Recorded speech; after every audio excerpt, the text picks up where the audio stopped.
the right, and 2 steps to the left. Step together, step, touch, step together, step, touch.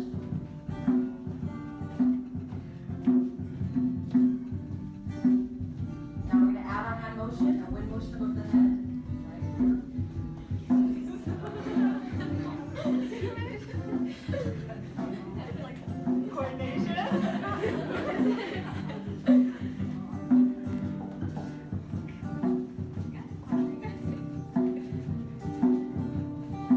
Back into our step touch. Hands on your hips. Step, steps. Now we're going to add our hellas. Going to right, left, right, and left.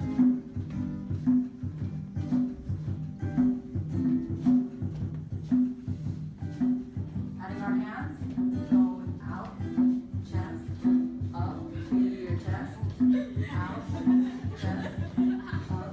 Deceiving, right? Looks easy.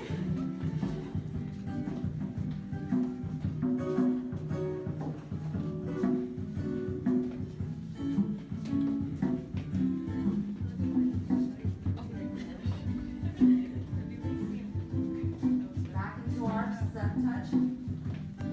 Here we go. Step touch. This is just a warm-up, by the way. Stepping out on our right, right and back. 2, 3, 4 on the left, switch, left.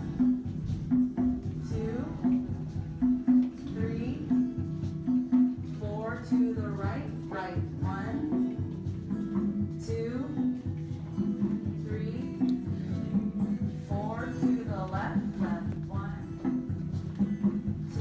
And now we're going to add our hand motion, which is a rowing motion. Here we go. And rowing right. 2, 3, 4 to the left, switch, left.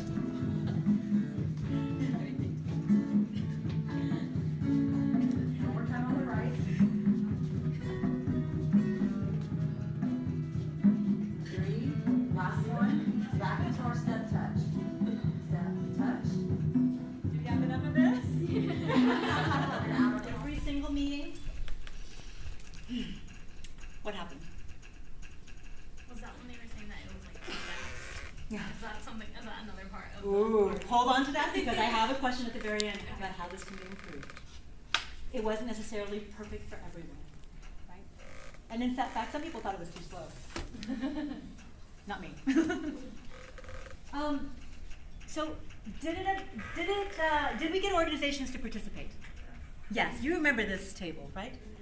So there is something I want you to look at this table though. So first of all, the organizations, who they serve, where, and what languages. So we got a real diversity. Great. Did we go into organizations though, most in need, do you think? And I target you to past healthy activities. How many of the organizations had never done something around physical activity before? 2 out of the 8. But for the other 6, they'd actually already done things around physical activity promotion in the past. What does that tell you?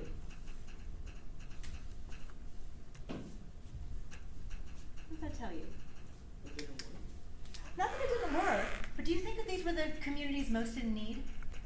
The organizations? If they were already doing things in the past, were they the most in need? No, not necessarily. Maybe these two were, right? Because they never had anything around physical activity, but the other ones had done something. Maybe this benefited them in different ways, but maybe we didn't reach the people who were the most what we call sedentary, right? Maybe. And there are always strengths and weaknesses of every public health effort. And your job as a master's student and a graduate with an MPH is to know what those are, what those limitations were, and how to improve it for the future. Okay, did we get individuals to participate? Yeah, we got 106, I think. And this was just a pilot test. So we got, well, more women than men. Most of them were Pacific Islanders. Some were others and mixed. We got a really wide age range, which was really nice. We wanted to pilot it with all sorts of different kinds of people and different ethnicities. We were actually really happy about this. We got a lot of different people to participate. Did it work?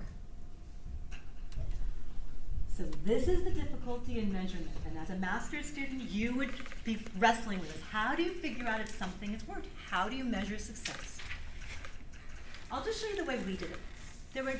We basically asked before Let's Move, what was your prior physical activity level?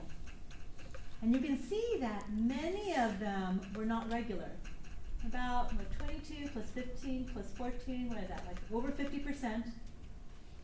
Were not really regular physical activity implementers, right? Some of them were relatively more regular, a little less than 50%. Then what we did was we took everyone through, so all 106 people completed this. The data that we showed you were all completers, but, and most importantly, we wanted to know what was their intention to continue. Because it turns out that in evaluation, you can't always see whether someone's going to always be doing physical activity, right? So for the people that you know that do physical activity, well, you can check in on them. But from a researcher side, you don't know what are the lasting impacts. So what we do is we ask not about what they are doing, but we also ask what do they intend to do in the future. Because it turns out that intention, if someone intends to do something, they're more likely to do it. So we asked future physical activity intentions, and yes, we found that about a little less than 20% believe they would continue maybe for the next 3 months, maybe not any longer. They could see themselves petering out or going into something else, or something upcoming was going to make them busy, etc. About 20% said they would continue for the next maybe 6 months. But the majority of them said yes, we will continue for 12 months or more. And just by that degree of intention, if we were to go back and do a follow-up and actually check in again with them, what the literature says and what theory says is the people who have the strongest intention to continue will be the most likely to have continued.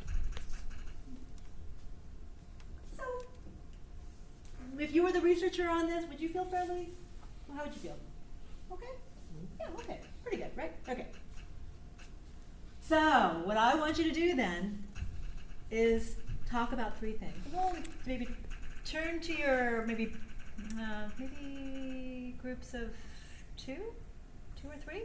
3? I want you to discuss 3 questions. First, would this work with any other community? Can you think of any other community that would possibly benefit from a Let's Move kind of a program? If so, how should it be tailored? What would you need to do differently to adapt this? And then finally, overall, is there anything that we can improve about Let's Move? Because it's never perfect, right? So critical thinking, I want you to answer 3 questions in small groups. So how about 3, 4, and 4? How's that? John, you want to be part of this? Sure. Okay, great. Okay. So you get 5 minutes to talk, and then we'll come back to this.